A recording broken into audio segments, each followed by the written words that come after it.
Let's try this again. Shall we?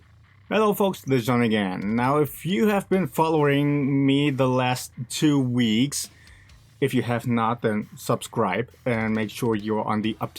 I tried switching to a real tube amp head and it didn't quite work out the way I wanted it to. I got me the PV6505 mini head. First one had a defect, returned it, got a new one, had the same defect. So now I'm here with a different amp because I do not trust that PV anymore. And I also got me a new load box because hey, maybe the load box was the fault and it kind of damaged the amp. I don't know. I tried everything I could. Check out these other 2 videos and you'll see it. I'm not gonna repeat myself because I'm lazy like that. No, I'm not lazy. I'm efficient. So let's unpack this one. All right, looking fine. Look at this. That's unexpected, isn't it? I got me a Marshall. I, of all people, got me a Marshall. Let that sink in. If you have been following also my music projects, I started out as your typical genty kid, and then I delved more into alternative rock, metal, whatever you want to call it. And I kind of want to stay in that lane, go a little bit more to the rougher side of things and not be so overproduced and clinically tight sounding. I like a more dirty sound. Then you might wonder, well, why did I go with the PV in the first place? At the same time, I'm very much into Trivium and I love their tone. And I also really love that PV sound, okay? Don't get me wrong, it sounded so good if it wasn't for that defect. But now that I went for a different amp, I was weighing my options. You may wonder, well, why didn't you go for the PRS MT15? Yes, that is an amazing amp. I would have gone for it if I didn't stumble across this one. But I believe the distortion sound isn't quite what I would go for. It sounds much more clean in a way. I like a little bit more dirt and smudge my tones if I can. And this one, based on all the demos that I watched, has that. Olfactorial bliss. Now actually, instead of this one, I would have first rather gone with the orange Dog Terror, but it's not in stock anywhere. And everywhere it shows it's gonna be in stock in 3 to 5 weeks or in about a month or next year. But then again, even that is not so certain. Now with the PV mini head, and excuse me for going a little bit into storytelling. I like to tell stories. I mean, what else are these videos about? Just watching me unpack an amp, and that's boring. So with the PV, what was I about to say again? When I returned the first one, it wasn't in stock anymore. It did say that it would be in stock the week that I actually was supposed to get the replacement. And I actually got a notice that it was supposed to be in stock on a Friday in that week. But then on Wednesday or Thursday already, it changed to being in stock in 2 months or something. Or I think, no, it was just a month. But it's just that these things are not always certain. I even called them and asked them about the availability. And they said, well, when it says it's gonna be here on Friday, then usually that means it's gonna be there on Friday. And it's not really gonna change. But lo and behold, it did change. And it's not gonna be in stock for about a month. That was at Toman, mind you, and no one can blame them. I'm not blaming Toman whatsoever. In these times, with the pandemic happening, anything can be very uncertain. So, but here we are with this one. And let's see what this is gonna do. First, I'm gonna let it acclimate to this room temperature before I'm gonna hook it up. My goodness, this thing is noticeably bigger than the PV. I'm gonna have to make room somehow on this cap. You know what? Let's get the Torpedo Capture out of the way. I switched to the 8 ohm this time instead of the 16 ohm. Now I'm not sure exactly why. I think because 8 ohm is kind of more common, but the way I want to end up with my setup, I actually need 16 ohm because I want to get me an orange 2x12 cap, which only has 16 ohm configuration. But the cool thing about this is when you plug the cap into the attenuated output, it doesn't actually matter what impedance it's set to. It says so in the manual of this thing. Okay, it's just the impedance of the amp and the Torpedo Capture need to be matched. But with the attenuated output, the cap does not need to be matched to that setup.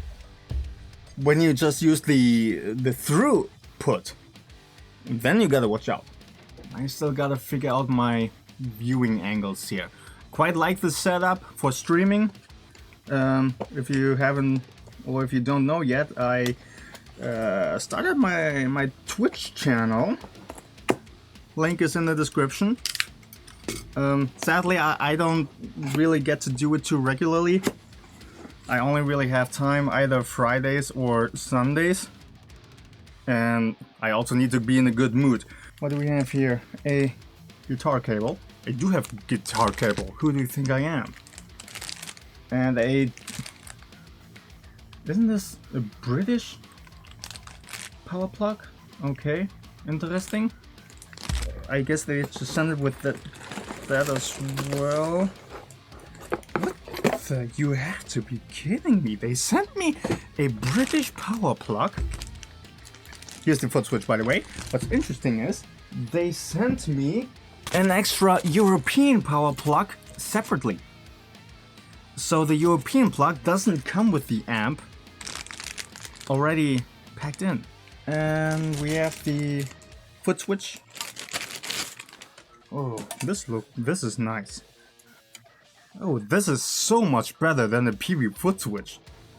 The PV foot switch was just a plastic thingy, and it felt like when you stomp at it a little bit too hard, you're gonna just break the whole thing apart like some cheap toy. But this is solid metal. Really, before I do much, I want to test this thing out through and through. First, it's hooked up just to the cap, and I'm gonna plug just the guitar straight into the amp, nothing else. This is a problem.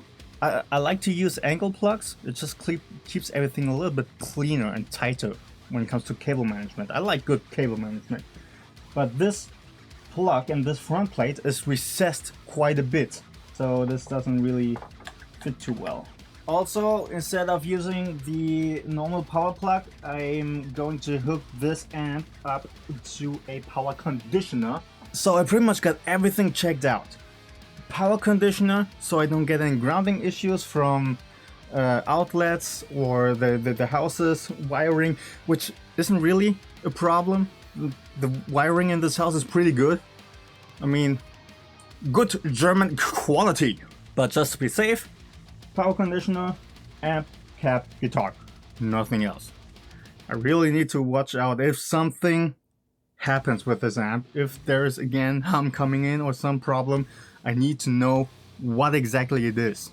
Well, yeah, I'm just gonna wait half an hour or so now, so this thing can just warm up a little bit. It's kind of cold, or even an hour, and then we'll be back.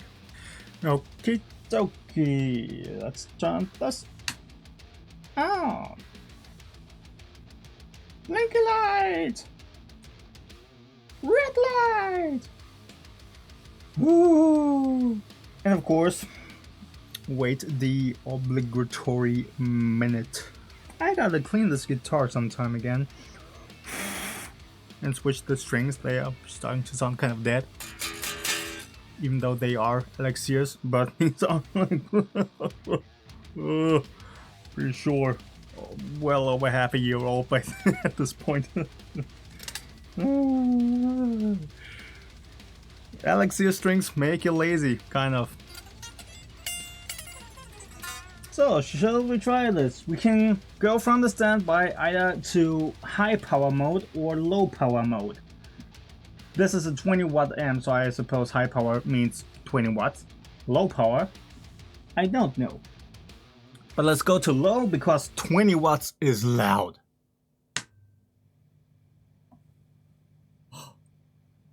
I hear sound. It's just a hum. That's normal for any amp. Okay. Sound.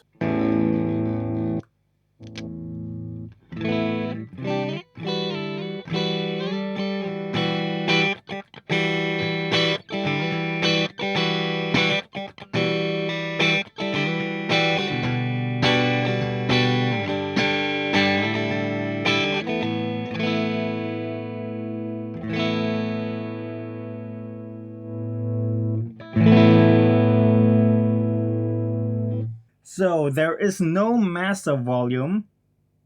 It's just the two channels have their individual volume outputs. Then we have one 3-band EQ, presence, resonance, reverb.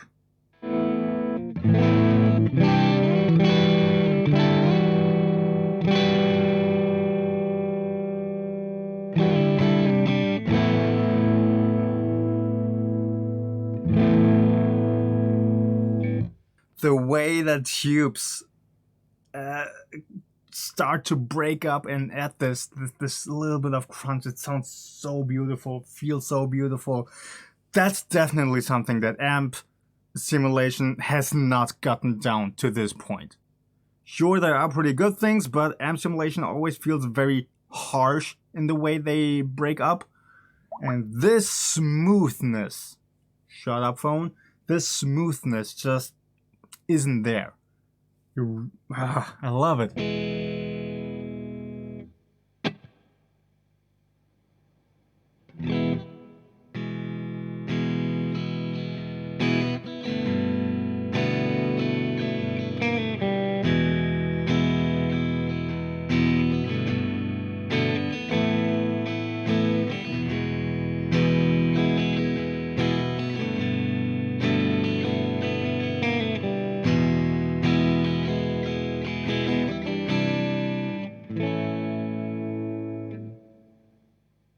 Sounds very, very nice. Now, of course, I don't know how it's gonna sound here in the recording. I didn't double check the mic. I forgot to tell. I just slapped the SM58 again in front of the cab. About where the sweet spot would be for me personally.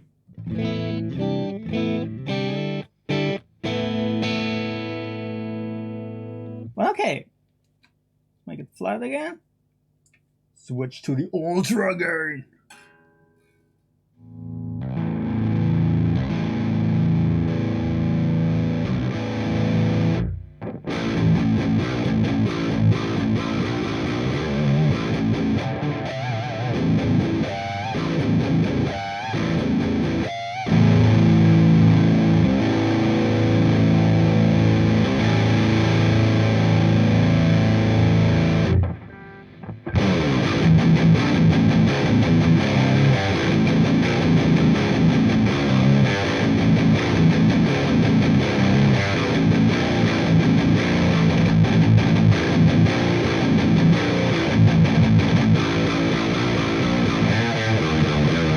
Yeah.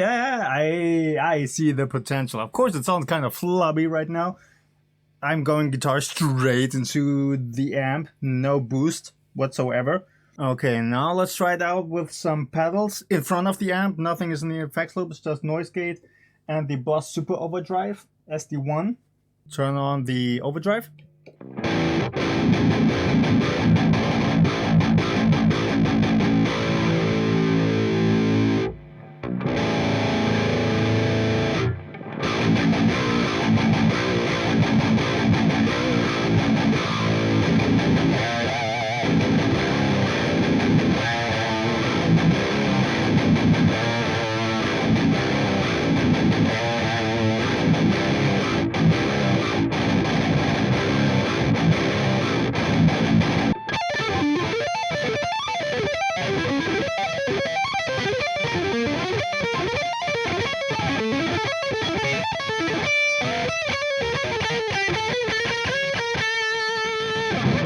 That was clean. Usually I struggle with that sweep run quite a bit. but I play cleaner, the better my mood is. And this thing just put me in a very good mood. Okay. Noise gate.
Wait.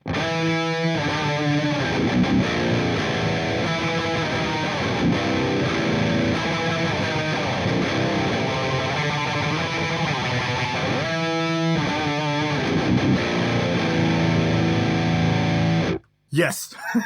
That is awesome. But I also really like this thing is not super duper high gain. With the PVP4, I could put the gain knob only at about 9 o'clock, and that would be plenty. There would be an internal feedback loop, something or other going on that it would start to peep, and to make that, you know, feedback loop, peeping, whistling noise really quickly. But this one is much more under control. See, this thing is now at 3 o'clock, the gain, and that's plenty. I still have a little bit room to go for example, leads or something, but I also have enough room to roll it back down.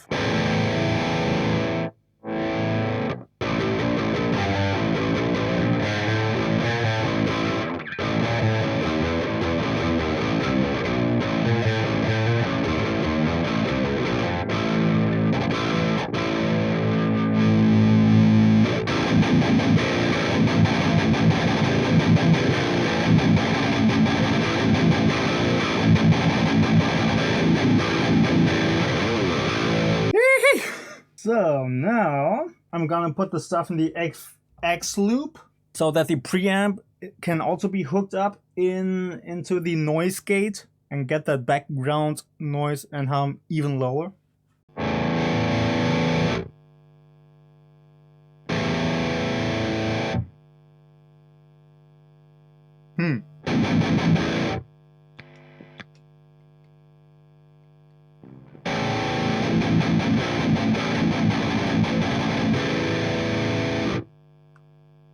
That's interesting. So putting this stuff in the FX loop creates this sound. I'm not really happy with that. I mean, but not gonna lie, I can work with the other way around, that the pedals are just in front of the amp. That was fine. I can handle that noise. But this right now, that's not really usable. But I do remember some people saying on forums that this amp kind of has that problem. When you plug pedals into the FX loop, you could potentially get that nastiness in there. But I was mentally prepared for this, and emotionally. So I'm not too surprised, but I would have wished that, yeah, it kind of wouldn't happen. So let's change it up again. Yeah, that's definitely better.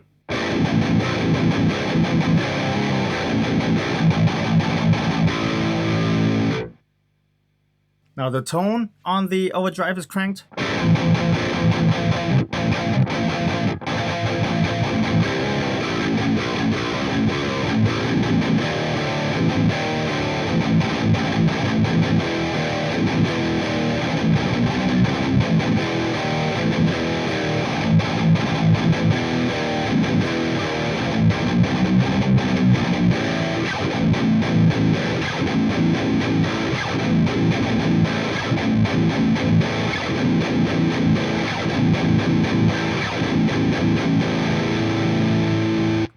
Okay, so much for that. So that seems to work just fine. But yeah, I'm just gonna keep it on now for at least another half an hour and see how it's doing then. When it's still doing fine, then I'm gonna give this a shot again. Real quick, what I just noticed is this amp doesn't get that hot. The PV would get very, very hot. But this one, nowhere near as much. Which again makes me kind of believe that the PV mini head has some manufacturing defects, or it's just a flawed design, something or other.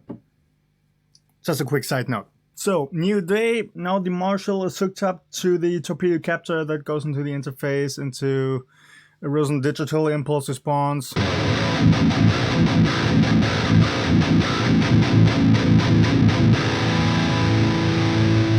I already experimented some more yesterday evening and everything was pretty much fine, but you can hear this is really bass heavy and scooped. So, let's turn on the bass.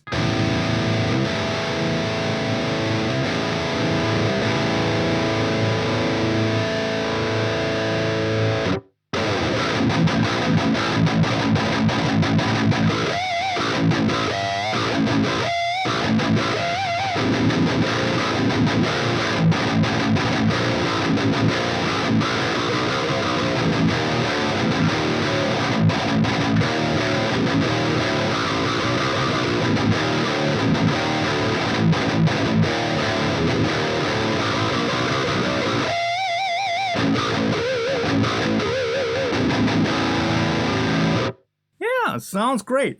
One thing I noticed though that I definitely preferred with the PV is that the low end was tighter, more reactive, and felt a little bit more compressed and had more push in it. This is definitely a little bit looser on the low end, and a booster pedal is not something that would change that exactly, because it's really the way the distortion corrector behaves according to the incoming low end.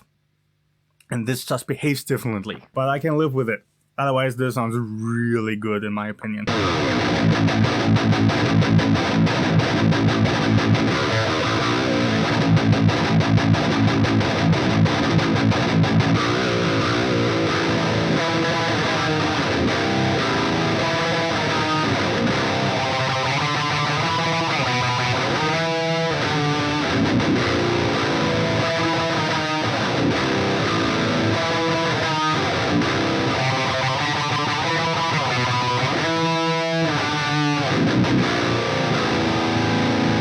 Okay, cool. Now here I still have this other speaker cable dangling around. This goes to the cab, so I can have both plugged in.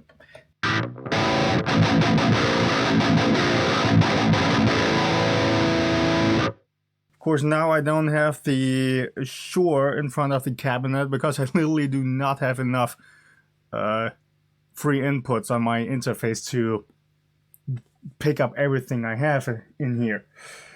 Which means I'm gonna need a new interface sometime, sooner or later. I kind of wish the Torpedo Capture had some kind of mute button that would turn off the speaker output to the cabinet. So I can just have the signal going into the interface. But because in this way, when everything is connected, the cabinet is always running. So when I want to record in the evenings, I definitely need to unplug it to keep things silent, and I can monitor through my PC because I need to set the levels at a certain point that I get a good noise to signal ratio. For example, the amp itself creates a little bit of just natural hum, which is perfectly fine. So I need to boost the output just so much that I get enough signal and that the speaker doesn't blow out my ears. So the hum is a little bit quieter in respect to the signal, because that hum is not actually dependent on the output volume. It's pretty static. And then also the Torpedo Capture, I need to boost the output level all the way for the DI output so I can turn the input gain on the interface down enough, so I don't get extra noise from the input. Okay, but while we are at it, let's unplug the cabinet again. let's turn off the cabinet and the EQ here in Euphoria. Now we just have the end sound. And let's try out these speaker simulations here on the Torpedo Capture. Let's switch it to guitar.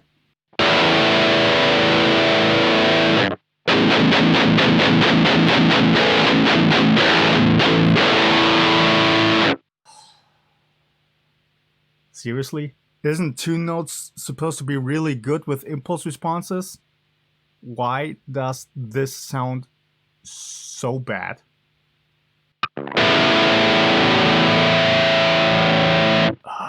Hang on, let's turn on the EQ in here. Let's fix that.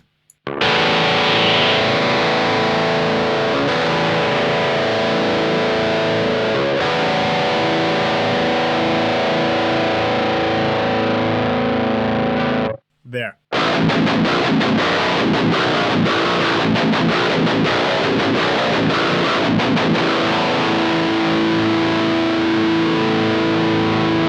Judging from the frequency analysis, it looks like it's just an EQ curve and not an actual impulse response. Look at how fuzzy all that top range looks, as if it's just white noise that's being shaped. Now compare it again to an impulse response.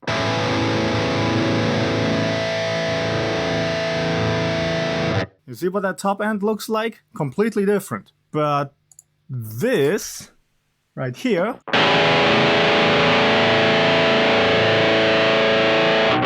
look at this. It just looks like a low pass filter has been applied. These built-in mic simulations are just awful. Like, it's the same with the AMT P2 pedal. If you remember that, I said it's appreciated, but no. They might as well just don't do it if it's gonna sound like that. Yes, I'm being very harsh right now, but that's really how I think right now. So no. For fun, let's try the bass in here, the bass impulse.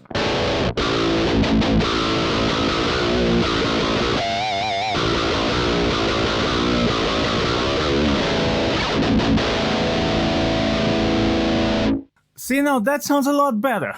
Of course, very, very, very bass heavy. Try and fix that.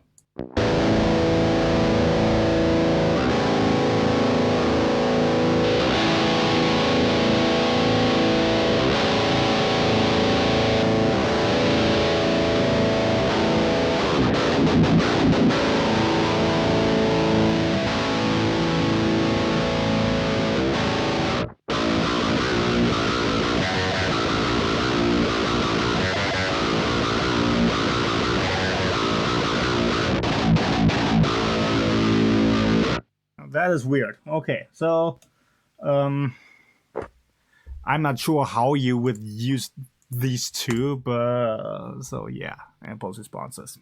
Okay,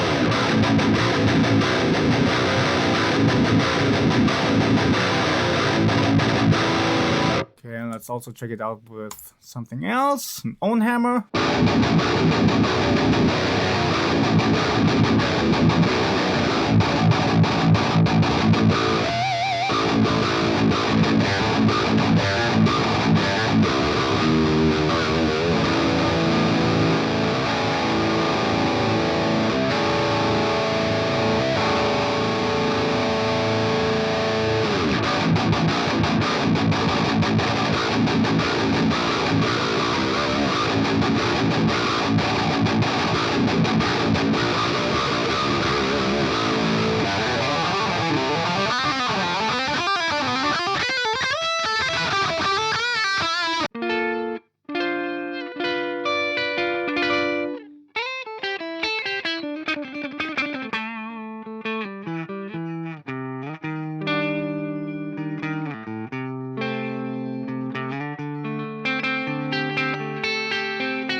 Now this last test, I guess, would be to keep everything hooked up in this way and keep it on for about an hour and see if any problems come up.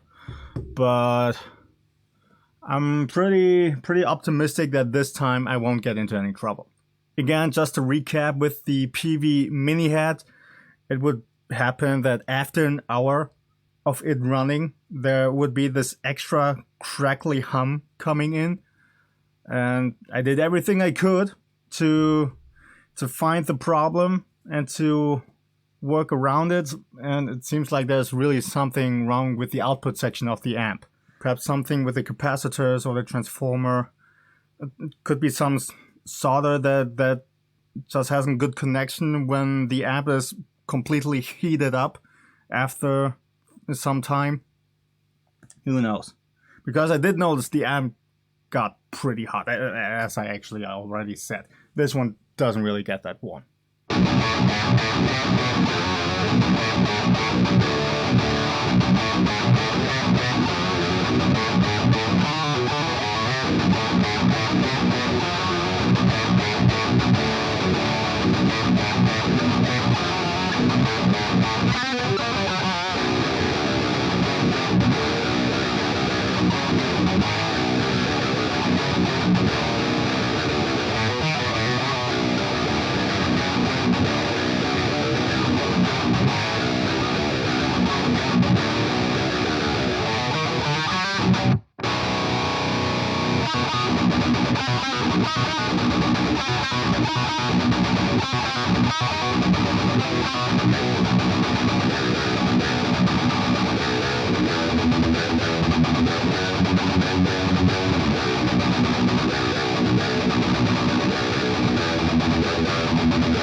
Okay, so it's been a couple of days and I tested this setup pretty well and put it through the ringer and works perfectly fine. No hiccups, no problems. So this is a keeper and I'm glad. The only thing is I switched out the Boss Super Overdrive with the Fender Engager boost. I'm pretty sure you can really see that. Because it keeps the low end a little bit more under control and a little bit more steady.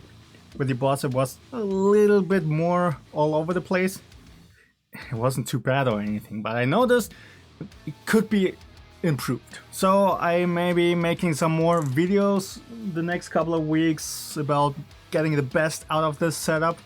And I'll take you along on that journey. But then we also gotta go into mic placement and EQing and whatnot to get a really solid tone for recording. Because that is my end goal. I do want to mic up a cab and get a full analog sound. Also getting rid of impulse responses and whatnot. I will use impulse responses for writing purposes, but then when I do final recordings I want to have a full analog setup. And we will get into that sometime soon. So that's it for this video. You know how YouTube works, do your thing, and I shall see you next time.